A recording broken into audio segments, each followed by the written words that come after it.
Hey, what's going on, everybody out there? This is Derek from Raised Right Fishing. Today we're going to show you a few knots to get you on the water. Gonna make sure you have that confidence. So before we come back, get your fishing line, get you a hook, pair of scissors, or any kind of thing to cut the line, and meet me right back.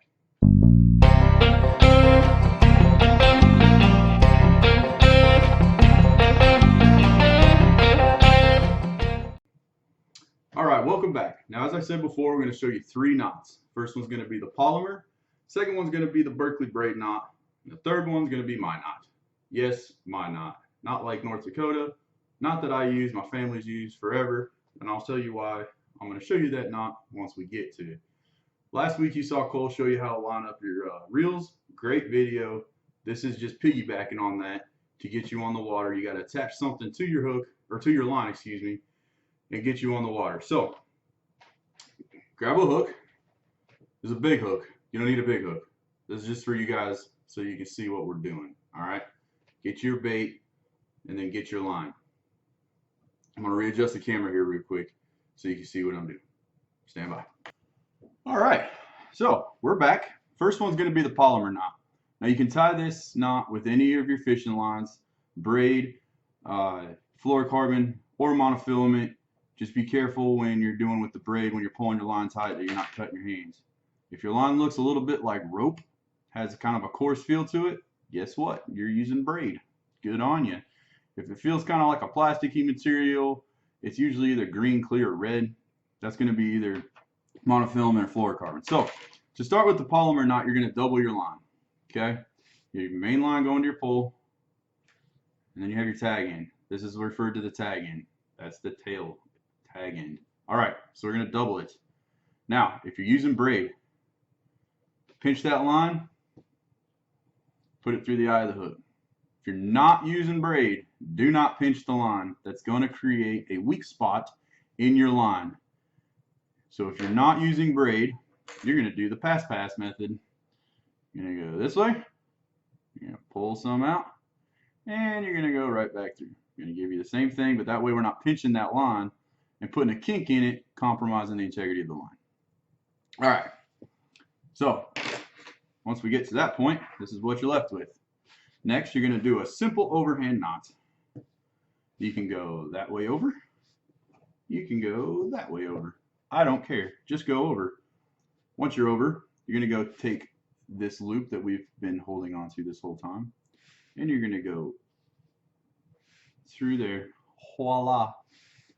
Check it out. Easy peasy. At this point, you're going to take it, and you're right there where you made that little knot, you're going to wet it.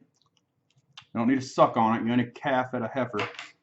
Just get a little wet, and that's going to help keep your lines tight, or tighten your knot longer or harder, and it's going to keep it from abrading the line. So we're at this point. Okay? You take this loop, go around your lure, your hook, whatever you're tying to. Go all the way around it. Then you're going to grab your tag end and your main line together and pull until that knot tightens itself. Now, sometimes you're going to get this. I don't know if you see that. You got caught up right there on the eye of the hook. You do not want that. Don't fish with that, okay? Take your fingernail and push it back up there so it's even with the top of the hook. Continue tightening. Pull real good. Again, if you're using braid, you can wrap it. If you got your pliers, you can wrap the braid around your pliers like so, and then tighten that way. All right. Getting a braid cut on your finger or your lip or just anywhere on your body, I don't know why it'd be anywhere else, really sucks. It's like a really bad paper cut. Next, you're going to take this tag in, right? That's the end that we don't care about anymore. Unless you're using a drop shot, which we will go to in another video. This is the same knot that you're going to use to tie a drop shot. But we're not tying a drop shot. We're tying an everything knot. Cut off that tag in, and boy, you ready to rock and roll. It's one of the strongest knots you can tie right there. Okay? All right. So you just learned the Palomar knot. Again, like I said at the end of there, it's one of the strongest knots you can tie for all three line types. That's what makes it really valuable, and it's stupid easy to learn. Learn it, love it, live it, fish it. Next, we're going to do the Berkley Braid Knot. Now, as its name implies, this is going to be a knot used for braid. You could assume you could use it for mono and fluoro, but I would use my knot that I'm going to show you next for those two, or use the Palomar. The reason this is another knot you should know, is if you have big baits that you don't want to pass that loop all the way around the lure. One, it wastes a lot of line if you do it often. And two, sometimes it's just ridiculous. Like if you're tying on an umbrella rig, which for those of you who know it's a really big rig, you ain't gonna pass a loop all the way around that unless you just really want to. Or like if you know a spinner bait, you know, that's about the size of the scissors, long, it's a really big loop. Not to mention you have to go out wide. So this one you can actually tie without passing it around the lure. Again, you're gonna double it up. Starting to notice a pattern, huh? Unfortunately, my knot, you don't double it up, so you can, but that's another day. So, Berkley Braid Knot starts the same, okay? Hook's on there, okay? Once that's doubled, on this side is my tag in. See it there? That's going to my pole. I'm going to reach up, okay? Let me see if I can do this down here. All right, so there's your hook. This is my pole side. This is my loop side. I'm going to grab this side with my pole finger and I'm going to pinch all four lines together. Okay? Now holding my loop, all right, I'm going to just throw it around all four lines, working my way down to the hook. Okay? This is the hook. I'm working loops down. For heavier line, you can do 5. For thinner line, including your 20-pound braid, it's still thinner line. Go ahead and do your 8 loops. Okay? Next, this gap right here that is in between the twist where you put the line through each side of the hook, take this loop and put it through there. Okay? Now after you do that, it's going to be facing down towards the hook. Unlike the Palomar where it's facing up. Just grab that and your main line and tag line and pull. Okay? If you're using braid, be careful. Put your finger, put a plier, put whatever you got. If you got a stick, if you're bank fishing, get on you. And pull your main line and tag line with the loop together. And then for good measure, grab your lure, tie it good. Okay? Now on this one, you're going to have 3 tag ends to cut, unlike the Palomar, which you only have 1. Make sure you cut all 3. You're going to bring all sorts of crap into the boat with you that you don't want. You're going to foul your hookups. It's just common sense. Kills the cat. All right. Boom. Now I know it looks a little funky and kind of frayed because I'm using some line here to make sure you guys can see what I'm doing. Yours isn't going to look like that. Okay? It'll look like a gorgeous knot like that, but you're not going to have these little things hanging off over the place. Okay? Berkley Braid Knot. Great for big lures, spinner baits, walking baits, anything that you don't want to pass that loop of the Palomar knot around. Otherwise, learn the Palomar for anything else. All right, now I'm going to show you my knot. So my knot I take credit for has actually been in my family forever. This is the one I learned how to fish with. I've caught big fish using this knot. But over the years I've grown to like the Palomar. 1, I can tie it a lot faster.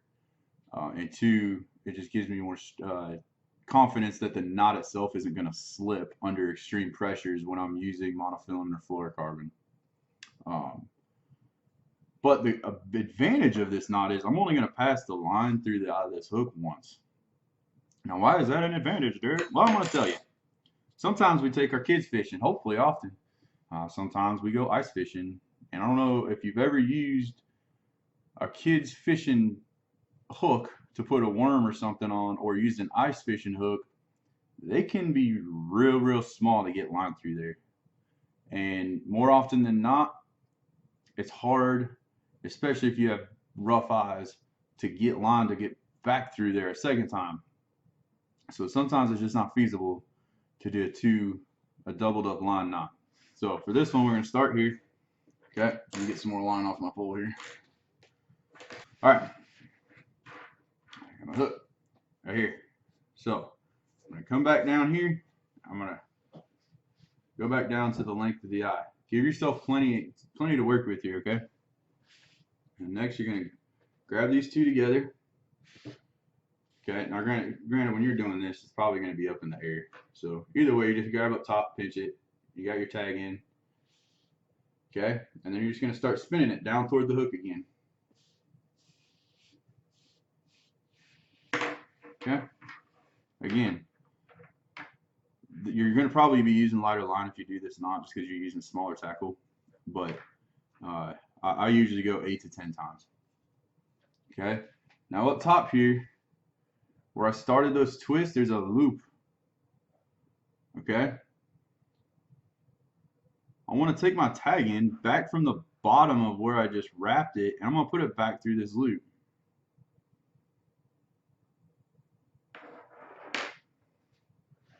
I don't know if you can see that. Hopefully you can, otherwise this video is pointless. Put it back through the top of that loop, and you're going to pull the tag in until that knot is cinched up fairly decent. Okay, now see, it's not tight, but it's more compact than it was with just, you know, strafing all the way down here. Next, you're going to wet your line. Okay, okay, again, don't suck on it, you ain't a baby.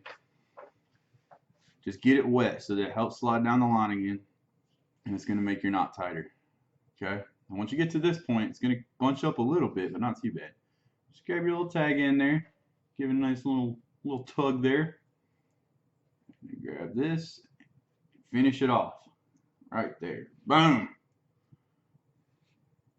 There's probably a name for this knot that my dad never told me, but as of now, it's my knot until somebody shows me different.